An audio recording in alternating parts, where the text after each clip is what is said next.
வணக்கம். இறையருளும் குரு அருளும் வழிகாட்ட ஜோதிட ஒளி உங்கள் வாழ்வை வளமாகட்டும். குரு அருள் ஆஸ்ட்ரோ டிவி தங்களை வரவேற்கிறது. சித்திரை சித்தன் முத்துகிருஷ்ணன் உங்களோடு.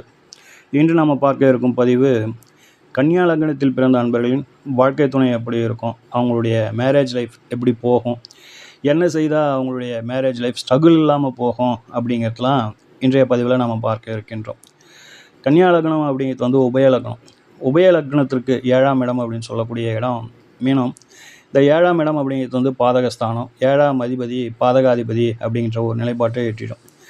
ஸோ இது மட்டும் இல்லாமல் இந்த கன்னியா லக்னத்தை பொறுத்தனாலும் 7ஆம் இடமான அந்த 7ஆம் இடம் 7ஆம் அதிபதி இரண்டும் என்ன செய்யுது அப்படின்னாக்கா 3 விதங்களில் உங்களுக்கு வந்து தோஷத்தை கொடுக்க அமைப்பில் இருக்குது. 1 பாதகாதிபதி, 2 கேந்திராதிபத்திய தோஷம், 3 மாரகாதிபத்திய தோஷம் அப்படின்னு சொல்லிட்டு 3 விதங்களில் தோஷத்தை தரும் அமைப்பில் இந்த 7ஆம் இடமும் 7ஆம் அதிபதியும் இருக்கிறதுனால இது வந்து கொஞ்சம் சங்கடமான அமைப்பு. பொதுவாக வந்து உபய லக்னங்களுக்கு 7ஆம் அதிபதி பலம் பெறக்கூடாது அப்படிங்கிறத பார்த்துக்கோங்க. அப்படி பலம் பெற்று இருந்தது அப்படின்னாக்கா மன வாழ்க்கையில் கொஞ்சம் ஸ்ட்ரகிள் இருக்கும் அப்படிங்கிறத பார்த்துக்கோங்க. அப்போது என்ன செய்யலாம் அப்படின்னாக்கா, பெரிய எதிர்பார்ப்புகள் இல்லாமலும் ஈகோவை டச் பண்ணாமலும் நீங்கள் முடிந்த அளவுக்கு வந்து எந்த ஒரு விஷயத்தையும் எதிர்த்து பேசாமல் இருக்கிறது, உங்கள் வாழ்க்கை துணையோட கருத்துக்கள் சொல்லாமல் இருப்பது, இது சரி தப்பு அப்படின்னு வந்து தர்க்கத்தில் ஈடுபடாமல் இருப்பது கொஞ்சம் சிறப்பான ஒரு வாழ்க்கையை கொடுக்கும் அப்படின்றத பார்த்துக்கோங்க. முடிந்த அளவுக்கு 7ஆம் இடம் பலவீனம், அதாவது வந்து பலமாகி அல்லது வந்து அந்த இடத்துல வந்து அதீத கிரக கூட்டுகள் இருக்குது அப்படின்னாக்கா பெரிய அளவில் வந்து நீங்கள் வந்து அவங்களோட வந்து பேச்சுவார்த்தையில் ரொம்ப அதிகமாக வந்து ஆர்வம் காட்டாமல் இருந்தீங்கனாலே சிறப்பான வாழ்க்கையை உங்களால் வந்து நடத்திட முடியும் அப்படிங்கிறத பார்த்துக்கோங்க. சரிங்களா? அடுத்ததாக உங்களை பொறுத்தவரையிலும் 4ஆம் அதிபதியே 7ஆம் அதிபதி ஆகிறார். அதனால் வந்து தாயா தாரமா அப்படின்ற ஒரு நிலைப்பாட்டை நீங்கள் எட்டவே செய்யணும். இந்த பக்குவத்தை நீங்கள் வந்து கையில் எடுத்து அதில் வெற்றி காண்பதற்கே கொஞ்சம் சில காலம் ஆகிடும் அப்படிங்கிறத பார்த்துக்கோங்க. ஏன் அப்படின்னாக்கா, இது தாய்க்கு வந்து அதீத முக்கியத்துவம் கொடுக்கும் அமைப்பில் வந்து நீங்கள் இருப்பீங்க. ஆனால் உங்களுடைய வாழ்க்கை துணை வந்ததுக்கப்புறம் எதுக்கு முக்கியத்துவம் கொடுக்குறது அப்படிங்கிறதுல உங்களுக்கே வந்து ஒரு கன்ஃபியூஷன் ஆகிடும். அதை கொஞ்சம் பார்த்துக்கோங்க. அதை கடந்து தான் நீங்கள் வரணும். அதை வந்து இரண்டுத்தையும் சமநிலையோடு நீங்கள் நடத்தணும்னு ஆசைப்படுவீங்க. அதற்கு ஒரு புரிதல் வேணும் இல்லைங்களா? அந்த புரிதல் வரும்போது நிச்சயமாக வந்து அதை வந்து நீங்கள் வந்து பேலன்ஸ் பண்ணிடுவீங்க. அதாவது வந்து ஒரு மேலே இந்த கயிறு கட்டிட்டு அது மேலே நடப்பாங்க பாருங்கள். ஒரு கொம்பு வச்சுக்கிட்டு இந்த பக்கமும் சாயாமல் அந்த பக்கமும் சாயாமல் நடுநிலையோடு போவாங்க. அது வந்து கொஞ்சம் பழகணும். எல்லாராலையும் அது வந்து செஞ்சிட முடியாது. அந்த மாதிரி கன்னியா லக்னத்தில் பிறந்த உங்களை பொறுத்தவரையிலும் இந்த இரண்டையும் பேலன்ஸ் பண்ணி போகணும் அப்படிங்கிறது, தாயையும் தாரத்தையும் பேலன்ஸ் பண்ணி போகணும் அப்படிங்கிறதுக்கு உங்களுக்கு கொஞ்சம் பழக்கம் தேவை அப்படின்னும் பொழுது, அந்த பழக்கம் வருகின்ற பொழுது நீங்கள் வந்து அதிலேருந்து கொஞ்சம் வெளிப்பட்டு வந்துடுவீங்க. அது ஒரு சின்ன கசப்பு தரும். அந்த கசப்புலேருந்து வெளியில் வந்துடுவீங்க அப்படிங்கிறது ஒரு யதார்த்தம். சரிங்களா? அடுத்ததாக குரு அப்படிங்கிறவர் வந்து இந்த லக்னத்தை பொறுத்தவரையிலும் கொஞ்சம் சிறப்பில்லாத ஒரு தன்மையில் இருக்கிறார். அதாவது வந்து குரு அப்படிங்கிறவர் பாதகாதிபதி ஆகிறாரு. அப்போது குருவின் காரகத்துவங்களில் உங்களுக்கு கொஞ்சம் பாதிப்பு இருக்கவே செய்யும். அப்போது குருவின் காரகத்துவங்கள் அப்படின்னும் போது பொருளாதாரம், அவரே வந்து 4ஆம் இடத்து அதிபதி ஆகின்றார். 4ஆம் இடம் என்பது வீடு, வாகனம், சொத்துக்களை சொல்லக்கூடிய இடம். குரு அப்படிங்கிறவர் வந்து தங்கத்தை சொல்லக்கூடியவர், குழந்தையை குறிக்கக்கூடிய ஒரு காரக கிரகம் அப்படின்ற மாதிரியான ஒரு நிலைப்பாடு. இதில் ஏதேனும் ஒரு வருத்தங்கள் அல்லது ஏதேனும் ஒரு மனக்கசப்புகளை இந்த குரு பகவான் அப்படின்றவர் 7ஆம் இடத்தின் அதிபதியாகி பாதகாதிபதி ஆகிறதுனால கொஞ்சம் கொடுக்கவே செய்வார் அப்படிங்கிற மாதிரியான ஒரு நிலைப்பாடு. இதை நம்மளுடைய அனுபவத்தில் ஒரு கன்னியா லக்னத்தை பார்த்தோம். அவரை பொறுத்தவரையிலும் முதல்ல வந்து நாம் சொன்ன அந்த தாயா தாரமா அப்படின்ற ஒரு நிலைப்பாட்டில் கொஞ்சம் கசப்பை உணர்ந்து அதுலேருந்து மீண்டு வந்து அதை ரெண்டுத்தையும் எப்படி பேலன்ஸ் பண்ணுறதுன்னு கற்றுக்கிட்டாரு. அதுக்கு அடுத்தது வந்து குழந்தை விஷயம் அப்படின்னு சொல்லிட்டு கையில் எடுக்கின்ற பொழுது, இந்த அம்மா கன்சீவ் ஆகியிருக்கும்போது எங்கள் அம்மா உன்னை நல்லபடியாக பார்த்துக்குவாங்க, எங்கள் அம்மா மாதிரி பார்த்துக்கிறதுக்கு ஆள் இல்லை அப்படின்னு சொல்லிட்டு இவர் என்ன பண்ணிட்டார், இவங்க அம்மா வீட்டில் எடுத்துன்னு வந்து விட்டார். ஸோ அந்த இடத்துல எதிர்பாராத விதமாக அந்த குழந்தை அபார்ஷன் ஆக வேண்டிய ஒரு கட்டாயத்துக்கு ஆகி போகுது. அந்த அபார்ஷன் ஆனவுடனே அந்த அம்மா இவருடைய மனைவி வாழ்க்கை துணை என்ன சொல்கிறாங்க அப்படின்னா, நான் எங்கள் அம்மா வீட்டுக்கு போயிருந்தேன்னா எனக்கு இந்த மாதிரி ஆகியிருக்காது, நீங்கள் தான் வந்து உங்கள் அம்மான்னு சொல்லி எனக்கு கெடுத்துட்டீங்க அப்படின்ற மாதிரியான ஒரு நிலைப்பாட்டை திரும்பவும் ஒரு கசப்பை அவங்க அம்மா மேலே இருந்து வெளிப்படுத்துச்சு. ஸோ இந்த மாதிரி இந்த குழந்தை விஷயங்களில் அல்லது பொருளாதாரம் சார்ந்த விஷயங்களில், அது வீடு மனை வாகனங்கள் விஷயங்களில் ஏதோ ஒரு சங்கடத்தை இது வந்து கொடுக்கவே செய்யும். அதுலேருந்து கொஞ்சம் மீண்டு வந்துட்டீங்க அப்படின்னாக்கா கொஞ்சம் சிறப்பாக ஆகிடுவீங்க அப்படிங்கிற மாதிரியான ஒரு நிலைப்பாடு.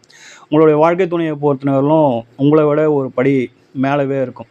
இரண்டுமே அறிவு சார்ந்த கிரகங்கள் அப்படிங்கிறதுல மாற்று கருத்து இல்லை. அப்படின்னாலும் உங்களை கன்னியா லக்னத்தை பொறுத்தவரையிலும் உங்களை விட கொஞ்சம் கூடுதலாக படிச்சிருக்கலாம், கூடுதலாக வருமானம் இருக்கிற மாதிரி இருக்கலாம், அல்லது உங்களை விட நல்ல ஒரு அழகு இருக்கலாம், அல்லது அந்தஸ்து இருக்கலாம், கௌரவம் இருக்கலாம், அல்லது வேறு ஏதோ ஒரு வகையில் உங்களை விட ஒரு மேன்மை பெற்ற அமைப்பிலேயே வந்து உங்களுடைய வாழ்க்கை தரம் துணை அமையும் அப்படிங்கிறத பார்த்துக்கோங்க. இதில் வந்து எப்பயுமே வந்து உங்களை பொறுத்தவரையிலும் கன்னியா லக்னத்தில் பிறந்த அன்பர்களை பொறுத்தவரையிலும் ஈகோவை மட்டும் எப்பயுமே வந்து கையில் எடுத்துடாதீங்க. நீயா நானா பார்த்துடலாம் அப்படின்னு சொல்லிட்டு கையில் எடுத்தீங்க அப்படின்னாக்கா உங்களுடைய வாழ்க்கை திருமண வாழ்க்கை அப்படிங்கிறது சங்கடத்தில் முடியும் அப்படிங்கிறத பார்த்துக்கோங்க. சரிங்களா?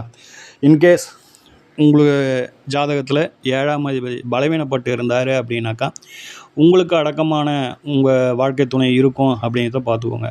பலம் பெற்று இருந்தாலோ அல்லது 7ஆம் பாவத்தில் அதீத கிரக கூட்டு இருந்ததுனாலோ நீங்கள் வந்து பெரிய எதிர்பார்ப்பு இல்லாமலும் ரொம்ப பேசாமலும் மௌனம் அப்படிங்கிற மௌன விரதத்தை நீங்கள் கையில் எடுத்தீங்க அப்படின்னாக்கா உங்களுடைய இல்வாழ்க்கை ரொம்ப சிறப்பாக போகும் அப்படிங்கிறத பார்த்துக்கோங்க. தம்பதிகளுக்குள்ள ஒரு அந்யோன்யம் ஏற்படுமா, சிறந்த அந்யோன்ய தம்பதிகளாக இருப்பாங்களா அப்படின்னாக்கா கன்னியா லக்னத்தை பொறுத்தவரையிலும் அது வந்து கொஞ்சம் இல்லை அப்படின்னு தான் சொல்லணும். இல்லை அப்படின்னாக்கா எப்படி சொல்லலாம் அப்படின்னாக்கா ஒரு இனிப்பும் கசப்பும் இரண்டும் கலந்த கலவை மாதிரி தான் வந்து உங்களுடைய தாம்பத்திய வாழ்க்கை அந்த அந்யோன்யம் அப்படிங்கிறது வந்து இருக்கும் அப்படிங்கிறத பார்த்துக்கோங்க. குழந்தை அமைப்புகளும் மேக்சிமம் வந்து 2 குழந்தைகள் அப்படின்ற அமைப்பு தான். அதீதமான குழந்தைகளை பெற்று குதூகலமாக வாழும் ஒரு அமைப்பு கன்னியா லக்னத்துக்கெலாம் இல்லை. குழந்தை அமைப்புகள் அப்படின்னு சொல்லிட்டு சொல்லுகின்ற பொழுது அதிகபட்சம் ஒரு 2 குழந்தைகள் அப்படின்னு சொல்லிட்டு சொல்லலாம். திருமணத்திற்கு பின்பு நல்ல ஒரு சொத்து சேர்க்கை ஏற்படும் அமைப்பு உங்களுக்கு உண்டு. ஏன்னா 4ஆம் அதிபதியே 7ஆம் அதிபதி ஆகிறாரு. அப்போது வீடு, வாகனம், சொத்துக்கள் இதெல்லாம் வந்து ஆஃப்டர் மேரேஜுக்கு அப்புறம் சீக்கிரமாகவே வந்து கிடைச்சிடும். என்ன காரணம் அப்படின்னாக்கா இந்த வாழ்க்கை துணை அப்படிங்கிறது வந்து கொஞ்சம் தூண்டி விடுவாங்க. நம்ம வீடு வாங்கணும், நம்ம தனியாக போகணும், நம்ம அங்கே இப்படி இருக்கணும், இப்படி இருக்கணும் அப்படின்றதெல்லாம் அந்த வீடு, வாகனம் இந்த அமைப்புகள்லாம் கொஞ்சம் சொல்லி உங்கள்கிட்ட எடுத்து சொல்லி அதை வந்து செயல்பாட்டுக்கு கொண்டு வருவாங்க. ஆஃப்டர் மேரேஜுக்கு அப்புறம் உங்களுக்கு வந்து ஆக மொத்தத்தில் வீடு அமையும், வாகனம் அமையும், சொத்துக்கள் அமையும் அப்படிங்கிற மாதிரியான ஒரு நிலைப்பாடு. உங்களுடைய வாழ்க்கை நல்லா ஸ்மூத்தாக போகணுன்னாக்கா ஒரு ஜோதிடராக என்னுடைய பரிந்துரை என்னன்னாக்கா உங்களுடைய வாழ்க்கை துணைக்கிட்ட ஒரு ஆண்மகன் இந்த கன்னியா லக்னத்தில் பிறந்திருக்கீங்க அப்படின்னாக்கா நீங்கள் செய்யக்கூடாத ஒரு விஷயம் என்னன்னாக்கா உங்கள் தாயாரை பற்றிய ஒரு பில்டப்பு அல்லது புகழ்ச்சி அல்லது உயர்வாக பேசுவது. இதை எப்படி வேணாலும் பேசுவீங்க, எப்படி வேணாலும் வச்சிங்க. உங்கள் வாழ்க்கை துணைக்கிட்ட அதிகமாக வந்து இதை வந்து செய்யக்கூடாது. எங்கள் அம்மா அப்படி, எங்கள் அம்மா இப்படி, எங்கள் அம்மா தான் உலகம், எங்கள் அம்மா தான் தெய்வம், எங்கள் அம்மா ஏற்ற மாதிரி நீ நடந்துக்கோ அப்படின்ற மாதிரியான விஷயங்களை நீங்கள் அவங்கக்கிட்ட வந்து கொண்டுட்டு போகவே கூடாது. உங்கள் தாயாரை பற்றிய ஒரு புகழ்ச்சியை உங்கள் வாழ்க்கை துணையிடம் சொல்லாமல் இருப்பதும், உங்கள் தாயை பற்றி பேச்சை அவங்கக்கிட்ட எடுக்காமல் இருப்பதும் சிறப்பு அப்படிங்கிறத பார்த்துக்கோங்க. அடுத்ததாக இந்த அனுசரணை அப்படின்ற ஒரு வார்த்தை இருக்கும் பார்த்தீங்களா, அதை பொறுத்தவரையிலும் உங்கள் வாழ்க்கை துணைக்கிட்ட நீங்கள் வந்து பெருசாக எதிர்பார்க்கவே முடியாது. எதிர்பார்த்தீங்க அப்படின்னாலும் அது வந்து நல்ல ஒரு அமைப்பை தராது. அதனால் அந்த அனுசரணை அப்படிங்கிறது விட்டு கொடுத்து போகிறது இந்த இரண்டுமே வந்து நீங்கள் தான் செய்தாக்கணும் அப்படின்ற ஒரு கட்டாயத்தில் இருக்கும். அப்படி தான் வந்து அதனுடைய நிலைப்பாடும் இருக்கும். ஸோ அதனால் வந்து பெரிய மனக்குறைகளை வச்சுக்கிட்டோ நீயா நானா அப்படின்ற அந்த ஈகோவை தொடாமல் விட்டு கொடுத்து போங்க, அட்ஜஸ்டபிள் பண்ணி போங்க, பொறுத்தருளுங்கள் அப்படிங்கிறதுலாம் வந்து கன்னியா லக்னத்தில் பிறந்த உங்களுக்கு நிச்சயம் தேவை அப்படிங்கிறத பார்த்துக்கோங்க. இதை செய்கின்ற பொழுது உங்களுடைய வாழ்க்கை ரொம்ப ஸ்மூத்தாக போகும் அப்படிங்கிற மாதிரியான ஒரு நிலைப்பாடு. 4 பேர் எதிரில் நம்மளுடைய திருமண வாழ்க்கை நல்ல ஒரு மகிழ்ச்சிகரமாக இருப்பதாக நம்ம வெளிக்காட்டிக்கணும் அப்படின்னாக்கா, கௌரவமாக நம்ம வாழணும்னு ஆசைப்பட்டீங்க அப்படின்னாக்கா, மனவாழ்வு சங்கடப்படக்கூடாதுன்னு நீங்கள் நினச்சிங்க அப்படின்னாக்கா நிச்சயமாக இப்போ நம்ம சொன்ன விஷயங்களை நீங்கள் ஆல்ரெடி கையில் எடுத்து அதை வந்து செயல்படுத்தி கொண்டு இருப்பீர்கள் அப்படிங்கிறது தான் நிதர்சனமான உண்மை. நீங்கள் தான் வந்து எல்லா விஷயத்துலையும் அனுசரித்து போவீங்க அப்படிங்கிறது தான் நிதர்சனமான உண்மை நண்பர்களே.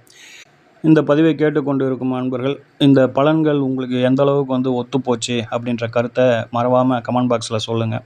பதிவு பிடிச்சிருந்தது அப்படின்னாக்கா ஒரு லைக் போடுங்க. ரொம்ப பிடிச்சிருந்தது அப்படின்னாக்கா நண்பர்கள், உறவினர்கள் யாருக்காச்சும் தேவைப்பட்டதுன்னா இந்த பதிவை ஷேர் பண்ணுங்கள். சேனலை மறக்காமல் சப்ஸ்கிரைப் செய்து உதவுங்கள் நண்பர்களே. ஓம் ஸ்ரீ ராஜகணபதி ஐயா அவர்களின் அருளோடும், ஓம் ஸ்ரீ லோபாமுத்திரை சமேத ஸ்ரீ அகத்தியர் ஐயா அவர்களின் ஆசியோடும் அனைவருக்கும் வாழ்வில் நலமும் வளமும் கிடைக்கப்பெற்று ஆனந்தமும் மகிழ்ச்சியும் என்றென்றும் நிலைத்திருக்கட்டும். வாழ்க வளமுடன், வாழ்க பல்லாண்டு. நன்றிகள், வணக்கம்.